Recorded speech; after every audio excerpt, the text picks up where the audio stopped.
Hello, dear friends. What a blessing to be here with you today. Here we are with another chapter from the book Right Path by the Spirit Emmanuel through the mediumship of Francisco Candido Xavier. What a blessing to be with you today. In today's chapter, which is chapter 57, I have 4 more chapters to go. I can't believe it.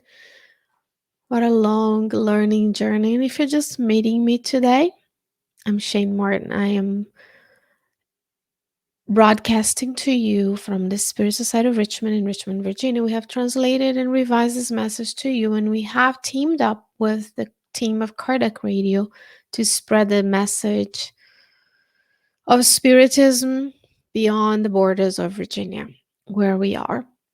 And today's message is titled Barriers. What kind of barriers are you facing today for you towards your spiritual moral progress, and what kind of barriers are put up by others and what kind of barriers we create for ourselves? And that's what today's message will be from Emmanuel. He will remind us in this chapter that there are sufferings everywhere in the world. There's no denying. That's the first message, the first line of this chapter. He continues, let us reflect, however, on the sufferings that we create all by ourselves. He says, the one of solitude in which we stand through false concepts is one of them, and the biggest.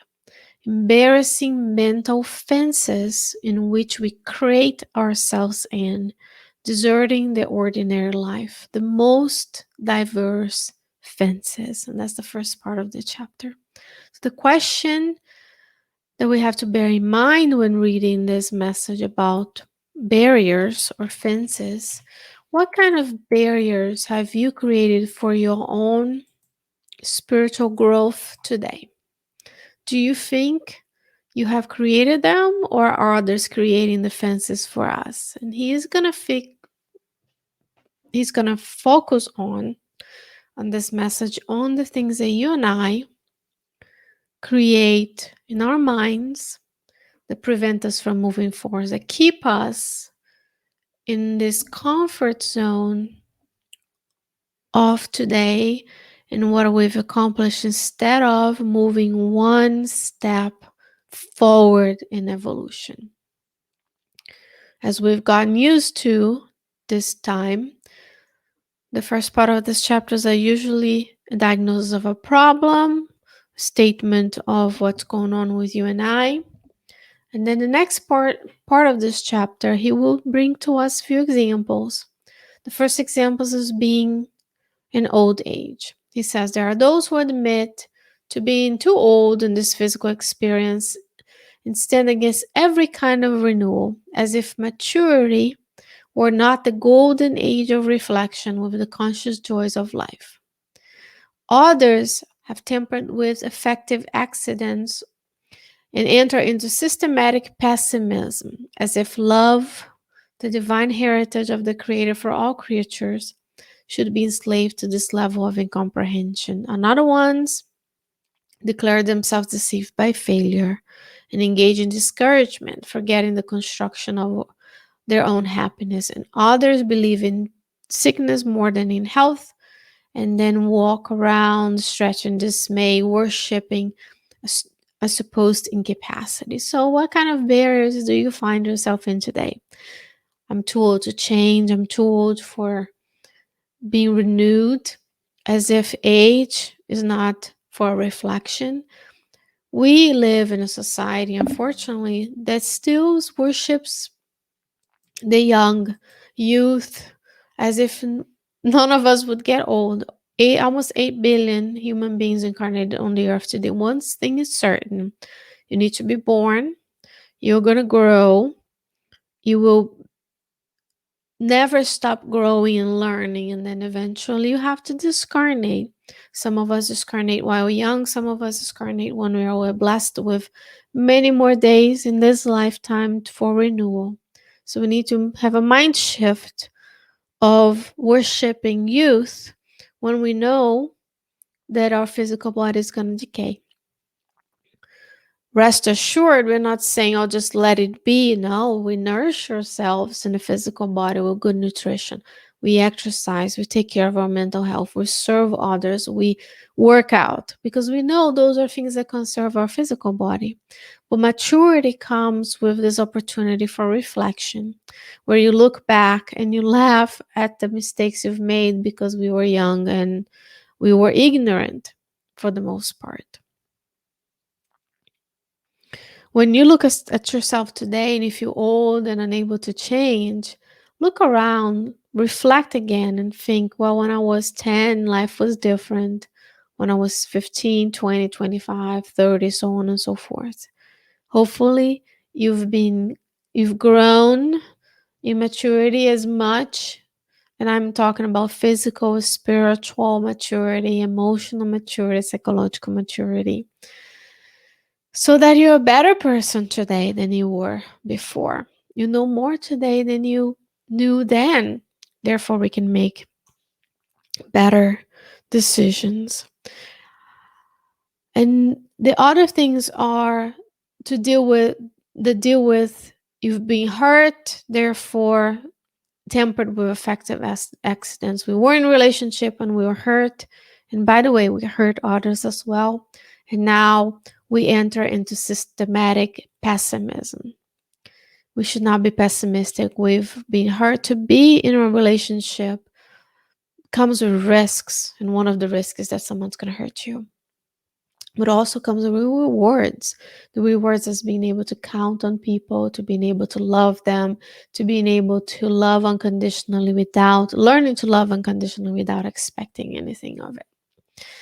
And we'll talk about something that is pertinent to the time where this life is going to go on, which is there are those who believe in sickness much more than in health.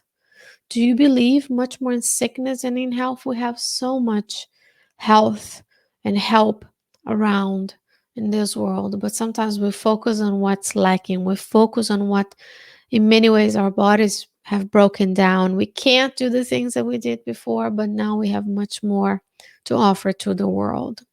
And he says, and they stretch in dismay, worship in the supposed incapacity. You have much more health than you believe. And dare I say that here in the United States, where I'm located, and where the place where I'm a citizen of, we have so much more resources for being healthy, many more freedoms of doing things that will allow me to be healthy. So we should not be going around worshiping unhealthiness in all kinds. He says everywhere fences of bitterness, discouragement, sadness, of desertion. However, life equally everywhere offer all of his children a password of progress. And what it is? Emmanuel says, work and participation. So the password to progress, moral progress, spiritual progress, is working and participating. Remember, the law of worship dictates that work is a useful activity, not just your profession and your job, but working by nourishing your soul with the contents we have this morning at Kardec Radio, learning, serving, and spreading consolation as I do here in the Spirit Society of Richmond with the team. Whatever you are in the world, there is a lot of useful activities that you can do that will unleash the work and the progress that you came here to do. There's something in the universe that is only for you to do. That's chapter 2 of the book, Right Path. God has willed you to be in this universe with a specific mission. But until we grow enough in maturity, spiritual maturity, so we can know what is our place in the universe, we work on progressing. And we go back to the Spirit's book, item 100, and we look at the hierarchy of spirits, and we can plan. We can look at this, the hierarchical nature of the spirits all around us, including ourselves, and we can look at the characteristics that we already accomplished, and we can make our millenary plan to get to the phase of a good spirit. And we plan, I want to be kinder, I want to be nicer, so on and so forth. But it requires of us work and participating. We are in a law of society. The law of society, as much as the other natural laws are inscribed in our conscience, we are here to be in relationship. Therefore, we need to watch out for those fences and those barriers that we are creating in our lives that prevent us from moving forward. He says here, if you're willing to learn and serve, no one can access the treasures of opportunities for elevation that will descend upon your way. Bless the discipline that guides our hearts with righteous guidelines. However, do not attach yourself to imaginary limitations that separate you from the idea of God and the greatness of life. Whenever you are in doubt as to the spiritual freedom to which we are all bound by the principles of evolution and perfection, look up on high. Whenever you have doubt that we are here to grow and to love and to serve one another, look upon all high. He says the whole region that we have named heaven is but a glorious exit with millions of doors open to the celestial ascension. Now, the barriers that you and I create can be lessened, can be diminished and decreased over time. But it takes the awareness. In order for something to be fixed, you need to be aware that something needs fixing.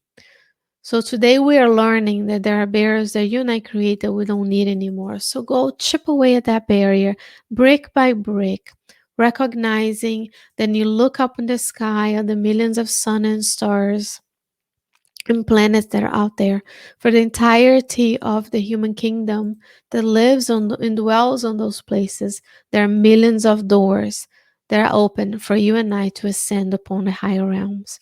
Day by day, brick by brick, breaking down the fences, the mental fences, the created barriers that we think that we are facing today. There's not a better time to start than today. Whatever we did in the past, we forgive ourselves, we make amends, and we press on. We continue because whenever we want to progress, work and participation are required. And guess what? The good spirits will be with you and I today and always, helping us so that we can grow better in our faith, in our journey towards becoming a pure spirit. And it starts today, it starts with you and I, each and every day of our lives. Thank you so much, dear friends, for joining me in this journey. With Emmanuel, each and every week we bring to you the teachings of Emmanuel through the blessed mediumship of Francisco Candido Xavier. And until next week, when we can be together again, many blessings. I wish you well. Please stay safe. Take care of yourself and others, and I'll see you soon.